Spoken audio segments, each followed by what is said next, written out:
Snigturg, and welcome to the 7th episode of Face Up, the video podcast for female maskers. I'm Rogue. And I'm Carrie, and it's 2020. Well, we don't have any flying cars yet, but we do have closed captioning, which you can turn on by hitting the CC button right there, and it's available in over 100 translations, so everybody should be able to follow along all over the world. You know, last episode I thought it was going to be technically too much of a challenge to be able to do closed captioning, but it turns out I found an online transcription company, and they were able to do it in a couple of hours, and it was pretty easy to implement in YouTube, so there we go! Science! Yay! Well, we always want to keep making the episodes better and better for you, so keep letting us know if there's something we can do to improve the show. We begin each episode with a catch-up on what we've been up to recently that we call Face Up. So what have you been up to recently, Carrie? Well, I traveled a bit in the autumn. I went to London, England for the first time in 14 years, and I was there for a week and did lots of culture, museums and shows and stuff like that. And then went to California twice. I went to Palm Springs the weekend before Halloween and hung out with some friends of mine I see every year. And then I went down to San Diego, California for a quick trip to meet up with somebody. So after all that traveling, though, I was kind of like traveled out, and I've been happy to kind of stay in over the rest of the winter here. How about you? Well, it's winter time, so I've been busy in the sewing room, of course. This outfit is based on Zatanna from the DC universe. She's a member of the Justice League. She was the daughter of Zatara, who was a magician who taught Bruce Wayne how to escape from death-defying traps. And they kind of grew up together, Zatanna and Bruce Wayne. Later, as she became her own superhero, she was able to harness magic by saying words backwards. Rippa Screw-Rip. And you're wearing a Reiner May mask? That's correct. So I had hoped to have a new mask for this podcast. I ordered it in early January, and I thought I'd have plenty of time for it to arrive. But then, of course, the coronavirus hit, and my shipment got delayed. I don't know if I'll ever see it, but it may be several months. But I hope to have it for the next podcast. So a friend also introduced me recently to a show on Amazon Prime that I had just not caught up with called The Marvelous Mrs. Maisel. And I think we have a clip for people who aren't familiar with the show. Jim? Who's Jim? Well, ladies and gentlemen, please welcome the marvelous Ms. Marvel. Hey! Wow! What a great looking audience. You like my dress? I made this myself. Thank you. I hope you appreciate the effort that I put into looking this good for you. I went to the salon. Yeah, some of the ladies out there really enjoy going to the salon. You know, and I like the end results, but that whole process. Think about the trust involved. You are letting someone else determine how you are going to look for the next 30 days. You know, and maybe they're having a bad day. There are definitely days I should not be handed a pair of scissors. And let's face it, on a comedian's salary, I'm a supercuts girl. Actually, if I'm completely honest, I'm more like a free haircut at the beauty school kind of girl. And you know, what's the first thing that happens when you go in and you have your hair done? They put that heavy drape over you, right? Instant hot flash. You know, in 5 minutes, it's monsoon season in Panama City down there. Woo! And then they ask how you want your hair done. I don't know, you're the expert. I don't go to the dentist and tell them how I want my teeth cleaned, right? I swear, there are days I want to tell them, just shave it all off, I'll wear a wig. Go full Britney. You know, or how about a mohawk? That's a very iconic look, right? Mr. T can pull it off. And then when the haircut's done, there's that whole tip ritual. You know, if I got the haircut for free, I should give them something, right? But what, $1, $2? Is that really going to make a big difference in their life? Well, thank you, miss. Now I can have that operation. Anyway, thanks for coming out tonight. Are there any parents in the audience? Yeah, I'm a parent. I've got 2 little kids. Thank you. But really, what are you applauding? The fact that I haven't lost them yet? That's fair. Kids are great. I love my kids. Kids are the future, unless we stop them now. But the parenting thing seems to be working out so far. But you never know, right? You never know. I mean, I don't want to raise a serial killer. I'm definitely one who leans more on the side of nurture versus nature. Let me give you an example. I was at a McDonald's the other day, and I saw a parent literally screaming at their child, "Why aren't you smiling?" That's a future serial killer right there. And let's face it, if you're a parent, your cell phone, your wallet, your keys, they're all going in the toilet at some point. They just are. Accept it. They just are. For those of you who aren't parents, let me give you an example of what it's like to be a parent. Let's say you're driving down the freeway at 55 miles per hour, and your son in the back seat has just had explosive diarrhea. What do you do? What do you do? You know, or maybe you're at the supermarket, and they just have to find the biggest jar of pickles they can find so they can smash it right on the floor. That's being a parent. Or how about this classic? Your daughter's been up since 3 a.m. projectile vomiting, but you've got a flight to go see Grandma and Grandpa, and you think you got it all out of her, so let's get on that plane. That's being a parent.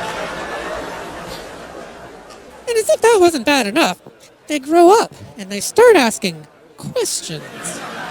My son came up to me the other day and he said, "Mommy, what does going down mean?" I said, "Honey, where did you hear that?" He said, "Well, Daddy said he wanted to go down on you. Is that like going down to the playground?" Anyway, that's my time. I'm Miss Marvel. You've been a wonderful audience. Thank you. Good night. And we're back. So that was a bit of fun. For those who are familiar with the character of Rogue, you might remember that for a time she was known as Miss Marvel. It just so happened that I was working on a dress while watching that series and found that the dress I was making was very close to one that the actress was wearing in the show. And so that gave me the opportunity to try to put this fun idea together. As you can see, I also made it with a coat. That was from the original pattern when I made my version. But it was a lot of fun. I enlisted friends to help me film that little stand-up routine. And we did that about a week ago. I don't quite get the Marvel Maisel connection, but it's a great recreation of that outfit, and those are all original jokes that Rogue wrote. So if we see some stand-up comic later on using some of those jokes, just know that we will be happy to shame you on this podcast, and that would be pretty humiliating. So don't do it. I've also had fun recently recreating another Wonder Woman costume, different from the one that I wore in episode 5. This is a more modern version of Wonder Woman. I've been reading a lot of comics from like the 2000s period during like the Greg Rucka and Gail Simone era. And this is based on that, sort of.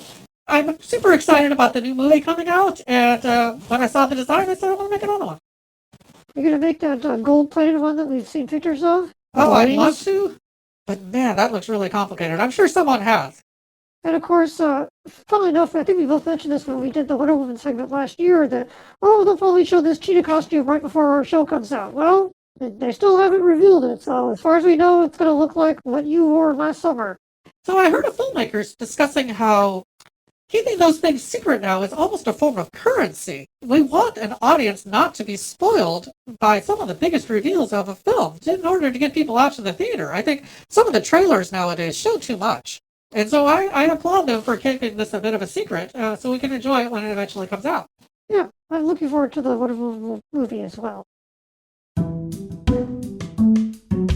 We enjoy it when we get questions from you, which you can submit via Facebook or in the comment section below, and we answer them here on the show.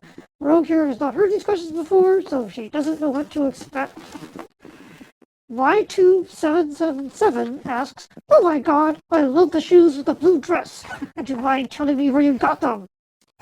Fortunately, I really can't. It's not like you can just go online and find those shoes. I like to shop vintage stores. I will shop secondhand stores, Goodwill, and look for vintage clothes. And that's where I found those shoes. So I can't exactly tell you where you can buy them yourself. Sorry.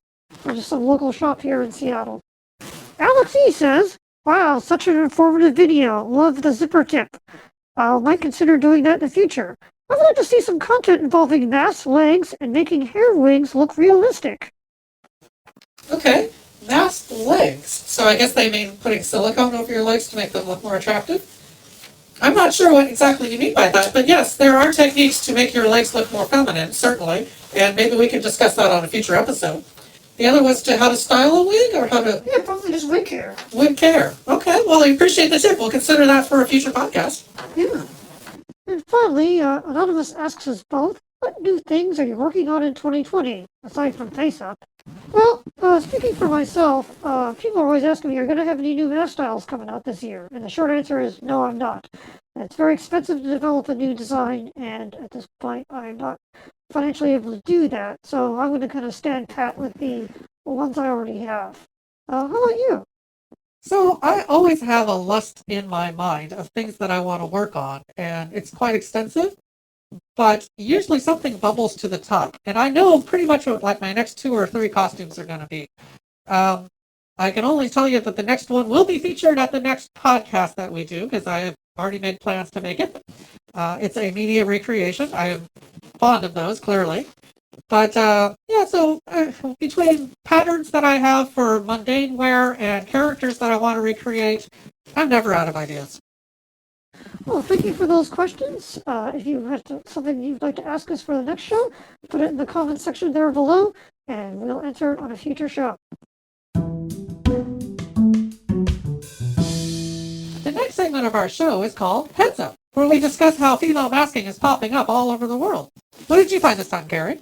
We found a video called Compramos una máscara de mejor se ve muy real, or we bought a female mask, it seems very real. This showed up on the YouTube channel of Mrs. Karen and Leslie Polynesia back in July, and so far it has 8.5 million views. Their channel has like 15 million subscribers. They get their hands on a silicone mask, try it on, and then apply makeup. Several minutes later, wearing a wig and hat, we see the final results on one of the girls. We'll put a link up to it in our show notes. So again, it's great to see people having fun with masks, and they all seem to be positive. By the end, the people are enjoying themselves. These have all been things that help promote our interest in this hobby, and that's great. Congratulations to them on 8.5 million views. Wow. Well, let's hope some of those people have come over to find out more about what we do and have checked out our podcast. If so, welcome. So what did you see this time? Well, I'd like to discuss something that's related to female masking, but not directly. The movie that came out over the winter, Cats. It had a strong reaction. People were very disturbed by the melding of a human and a feline. Even though that's done on the stage version, somehow on the screen, it was a little more disturbing to people. There were a couple instances in the last year of that. There was the Aladdin movie with Will Smith, and then the original Sonic the Hedgehog had human teeth, and I think a lot of people were creeped out about that, or they discussed online that they didn't like the way that looked. So all these things fall under the umbrella of a theory called the Uncanny Valley. And if you want to read more about that, you can go to Wikipedia. But in short, it has to do with things that are human that look imperfect. In some way, they don't look human, other than human. And that can cause people a feeling of unease. That's a survival instinct. We need to be able to identify things that are safe, and something that is seen as an other causes feelings of fear and anxiety in us. But, like all instincts, it can be controlled. If we can recognize and use our logical brain to see that this isn't a threat, then maybe we're a little more accommodating to it and not feeling so fearful of it. And we're kind of hopeful that what we're doing, even though we're not presenting as perfect humans, introduces people to this hobby that's a little different, but not necessarily a threat. And I hope that with time, people will become a little more accustomed to it. Any thoughts on that, Carrie? A really good example of this in the movies was the animated film The Polar Express. And they tried to have like really realistic sort of characters, but they had sort of dead eyes, and people were really creeped up by it, even though it was played by nice and friendly Tom Hanks. You know, when you're in an animated movie, you can get away with human characters like in The Incredibles, where they're very stylized.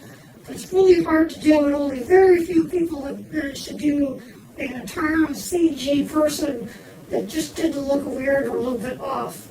You know, humans are very well tuned to faces, and if there's something not quite right, there is something in our brain that kind of makes us go, which is that part of the uncanny valley until you hit that point of total realism. And I found that with my doll masks that have the painted eyes, that really creeped people out. They can't see your eyes, it's just a sort of fixed doll thing. And I got a lot of feedback on that. With a realistic mask, where you actually see our eyes and we're blinking, are less prone to that kind of thing. Yeah, I've heard that as well. The reaction that I have when I have open eye masks is much better than, when I originally started. Some of the ones that I had were fixed eye, and having the open eyes, certainly, the windows to the soul, improves people's acceptance of it quite a bit. And Carrie, you said you had a follow-up to something we mentioned in one of the previous podcasts about masked math? Yeah, that was the clip that we showed last time. And actually got in contact with the people who posted it. Unfortunately, they had to take the video down off of YouTube. Apparently, there was some sort of drama on Discord, whatever that means. I think she was concerned about people reacting to it inappropriately or something. Basically, Math's boyfriend is the one who shot it. He says, quote, "The whole thing was my idea when I wanted to do something that combined two things I liked, but she decided to star on it later on, that's all." But he did say, "It's super cool that you mentioned us, though." So at least he did see our segment last time, and it was nice of him to reach out and let us know about it. Well, we appreciated what you did, and we'd like to see more people out there just sharing their love of masking. So congratulations on at least getting it out there for a while. Now, it's what we call makeup, where we talk about techniques of mask making and other things. What do you got for this time, Rogue? Well, I mentioned in previous podcasts that it is possible to paint on silicone, and I'd like to show you my technique. For instance, on one mask I made, I was experimenting with, I used a felt tip marker to color it. Now, let me warn you, don't do that. It looks great for a while, but the ink will eventually seep into the silicone and spread, and you won't have a nice defined edge to the makeup anymore. In order to correct this, I had to paint over the silicone with another color. My technique to create silicone paint uses Silk Pig, a product from Smooth On, available through their website directly or at Reynolds Advanced Materials. I purchased their 9-pack color sampler, which includes many of the colors that you might want to use, and you can combine them to make other colors. This kit is actually intended for pigmenting silicone before you cast it, and the pigments are super concentrated, so you only need to use a little bit of color to color a lot of silicone. Keep in mind that I find the color comes out a bit darker when it's dry, so aim for a lighter color than you think you want, so that when it dries, it'll just be a bit darker when it's finished. The second ingredient I use is GE Silicone 1 caulking, available at most hardware stores. I've described using this before for installing zippers and fixing tears. Lastly, you will need a solvent to break down the caulk into a paintable consistency. Carrie taught me that the solvent that's preferred is called naphtha. It's also available at most hardware stores in the paint section, or you can purchase it online. Follow the safety precautions on the container and use this in a well-ventilated area. Using a disposable cup, add as much silicone caulk to the cup as you think you'll need for the painting that you're going to do. Next, using a cotton swab, take a tiny dab of the silicone pigment and add that to the silicone. Lastly, slowly add a bit of naphtha and stir the mixture using a cotton swab. It will be stiff at first, but keep mixing until the caulk starts to turn more liquid. If it's still stiff after a bit, you can add a bit more naphtha. But if you add too much, it'll turn out to be runny and not very easy to paint with. I think the ideal consistency is about what you would find with acrylic paint. You can now use a paintbrush and paint on your silicone. The finished paint will have a shine to it, and I've not discovered a way to create a non-shiny paint. But for most makeups, like painting the lips, having a shine on it usually looks very good. Keep in mind that once it's dry, this paint is permanent. There will be no way for you to remove this paint because the silicone will glue it to your mask. But you can wipe it off before it's dry if you make a mistake. You can let it dry naturally, which will take about an hour, or you can speed up the process by using a heat gun on the area that you painted. I recommend using the lowest setting. And that's how you can paint on silicone. Instead of using GE silicone, I use the Reynolds product Psycho Paint, which is an A and B mixture. You mix equal parts together, then you add the silk paint to it, and the naphtha, as Rogue said, and then you mix that all up. And that works out really well. And I use a heat gun. It takes about 30 seconds. Just kind of wave it over it there, and you want to make sure that the paint doesn't bubble by getting it too hot. But then once it's on there, it's cured. And like Rogue said, it's permanent. Don't make a mistake, because taking it off is you're gonna tear the silicone. Just like getting a tattoo. Make sure you know what you're doing and that you're going to be happy with the results. Don't get a tattoo. I'm excited to share our next segment, which we call Show Up, where we recreate something from the media.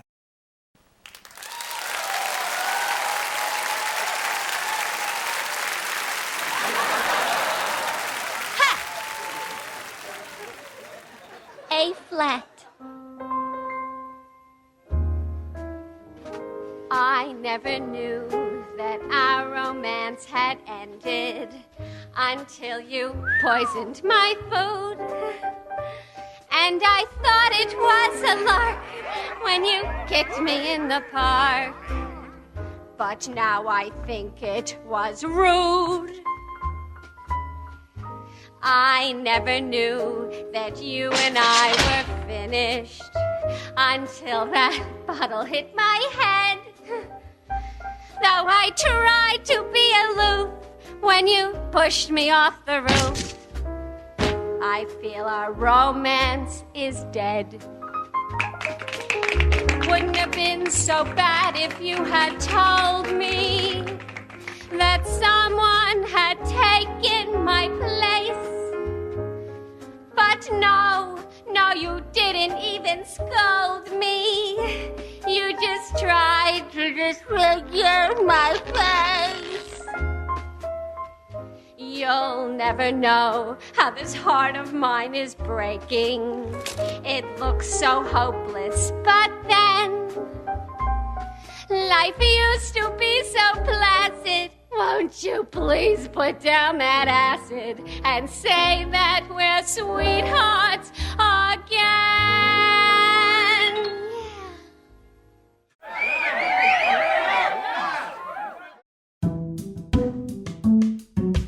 And now for a look at the making of that segment. Harley Quinn, nice to meet ya! So Harley, tell us about the making of that video. Well, back in 1998, my friend Carrie and I actually performed that song you just heard on stage at the San Diego Comic-Con during the masquerade. That was back in the day when you could actually go to the Comic-Con and just sign up for the masquerade. You can't do that anymore. Yeah, here's a photo of us from the audience.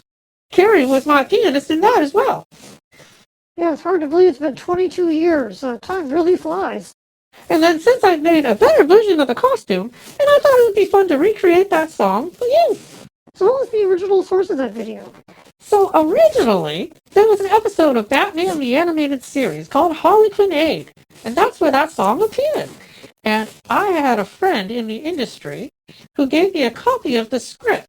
Now later, I got to meet Paul Dini, who created Harley Quinn, at a comic show, and I had him sign the copy of the script. He was such a good sport about it, he even drew a Harley Quinn on there and said, you know, if anybody's supposed to steal this, it should be me.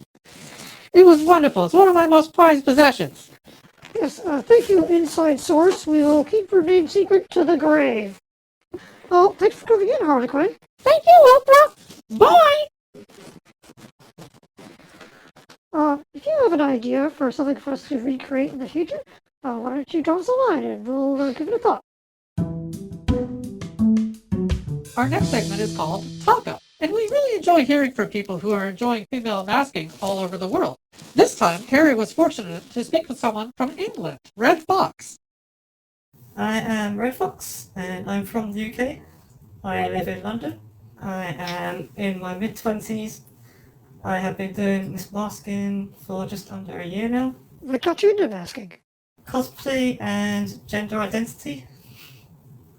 I am a guy, but I like to dress up in girls' clothes, and mainly girls, like cute Asian girl clothes. What kind of masks do you have?